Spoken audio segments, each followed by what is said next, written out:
ತಿಪಟೂರು ಗ್ರಾಮ ದೇವತೆ ಕೆಂಪಮ್ಮ ದೇವಿಯ ಬಸವ ಇಂದು ನಿಧನ. ಧಾರ್ಮಿಕ ವಿಧಿವಿಧಾನಗಳೊಂದಿಗೆ ಅಂತ್ಯಕ್ರಿಯೆ. ತಿಪಟೂರು ಗ್ರಾಮ ದೇವತೆ ಶ್ರೀ ಕೆಂಪಮ್ಮ ದೇವಿಗೆ ಸುಮಾರು ವರ್ಷಗಳ ಹಿಂದೆ ಒಂದು ಎತ್ತನ್ನು ದೇವಿಯ ಹೆಸರಿನಲ್ಲಿ ಬಸವವನ್ನು ಬಿಡಲಾಗಿತ್ತು. ಇದು ತಿಪಟೂರು ಗ್ರಾಮ ದೇವತೆಯ ಸುಮಾರು ಜಾತ್ರೆಗಳನ್ನು ಸಹ ದೇವಿಯ ಮುಂದೆ ನಿಂತು ಎಲ್ಲ ಪೂಜೆ ಪುನಸ್ಕಾರಗಳು ಮತ್ತು ಜಾತ್ರೆಯನ್ನು ವಿಜೃಂಭಣೆಯಿಂದ ಮಾಡಿರುತ್ತದೆ.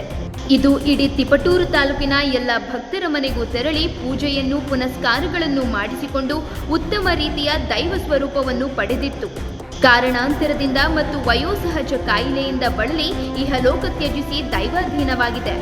ಆದ ಕಾರಣ ಇಂದು ಎಲ್ಲ ತಿಪಟೂರು ಗ್ರಾಮ ದೇವತೆಯ ಭಕ್ತಾದಿಗಳು ಎಲ್ಲ ಧಾರ್ಮಿಕ ವಿಧಿವಿಧಾನಗಳೊಂದಿಗೆ ಪೂಜೆ ಪುನಸ್ಕಾರಗಳೊಂದಿಗೆ ಅಂತ್ಯಕ್ರಿಯೆಯನ್ನು ತಿಪಟೂರು ಕೆಂಪಮ್ಮ ದೇವಿಯ ಮುಂಭಾಗದಲ್ಲೇ ಬಸವೇಶ್ವರ ಗದ್ದಿಗೆ ಪಕ್ಕದಲ್ಲಿ ಇಂದು ಅಂತ್ಯಕ್ರಿಯೆಯನ್ನು ಮಾಡಲಾಯಿತು.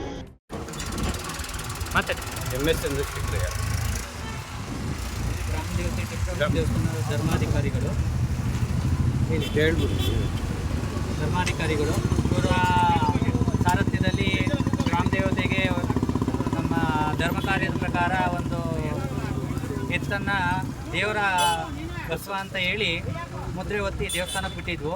ಅದು 20 ವರ್ಷ ಆಗಿತ್ತು. ಅನಾರೋಗ್ಯದಿಂದ ಅದು ದೈವಾಧೀನ ಆಗಿದೆ. ಆದ ಕಾರಣ ಇವತ್ತು ಗ್ರಾಮ ದೇವತೆಯ ಸಾನ್ನಿಧ್ಯದಲ್ಲಿ ಅಂತ್ಯಕ್ರಿಯೆಯನ್ನು ಶ್ರೀ ಧರ್ಮಾಧಿಕಾರಿಗಳಂಥ ಚಂದ್ರಶೇಖರ್ ಅವರ ಸಾರಥ್ಯದಲ್ಲಿ ಹಾಗೂ ಗ್ರಾಮದ ಎಲ್ಲ ಸದ್ಭಕ್ತರ ಸಮ್ಮುಖದಲ್ಲಿ ನಡೆಸ್ತಾ ಇದ್ದೀವಿ. ಅದನ್ನು ಇವತ್ತು ನೋಡ್ತಾ ಇದ್ದೀರಾ. ಇದು ಬಸವ ದೇವಸ್ಥಾನದ ಬಸವ. ಇದನ್ನು ದೈವ ಕಾರ್ಯಪೂರ್ವಕವಾಗಿ ಶವ ಸಂಸ್ಕಾರವನ್ನು ಮಾಡ್ತಾ ಇದ್ದೀವಿ.